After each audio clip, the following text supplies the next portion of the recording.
సాక్షాత్తు రాష్ట్ర రాజధానిలో బడి వేదికగా ఓ బాలిక బాలింతయింది. హైటెక్ సిటీకి కూతవేటు దూరంలోని ప్రభుత్వ ఉన్నత పాఠశాలలో 9వ తరగతి విద్యార్థిని తాను చదివే బడిలోనే ప్రసవించింది. బాలిక పాఠశాలకు నిత్యం వస్తున్నా ఆమె గర్భవతి అన్న విషయం ఉపాధ్యాయులు గుర్తించలేకపోయారు. అటు తల్లిదండ్రులు తెలుసుకోలేకపోయారు. చంద్రనాయక్ తండాలో నివాసముంటున్న ఓ వ్యక్తికి 4 కుమార్తెలు. ఇద్దరికి పెళ్లిళ్లు కాగా మిగతా ఇద్దరు మాదాపూర్ పాఠశాలలో చదువుతున్నారు. గర్భవతైన బాలిక శనివారం మధ్యాహ్నం 3వ అంతస్తులో ఉన్న తరగతి గది నుంచి కిందనున్న మూత్రశాలకు వెళ్లింది. అక్కడే ఓ పాపకు జన్మనిచ్చింది. మరో విద్యార్థిని ఇది గమనించి ఉపాధ్యాయులకు తెలిపింది. వారు వెళ్లి ప్రసవించిన బాలికతో పాటు పసిపాపను గదిలోకి తీసుకొచ్చి శుభ్రం చేశారు. తర్వాత తల్లిదండ్రులకు సమాచారం తెలిపి అక్కడి నుంచి పంపించివేశారు.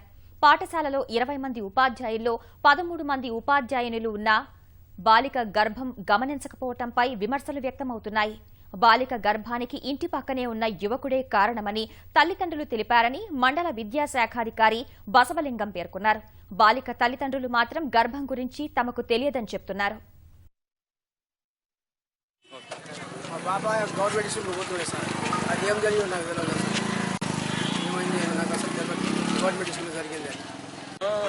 మున్సిపాల్ కానీ ఎవరేం కానీ మేనేజరే కానీ వాళ్ళకి తెలియదు. 9 నెలల సంది కడుపు మోస్తుందంటే 13 పిల్ల అమ్మాయి గిర్జన్స్ వాళ్ళకి తెలియక ఇలాగా జరుగుతుందా?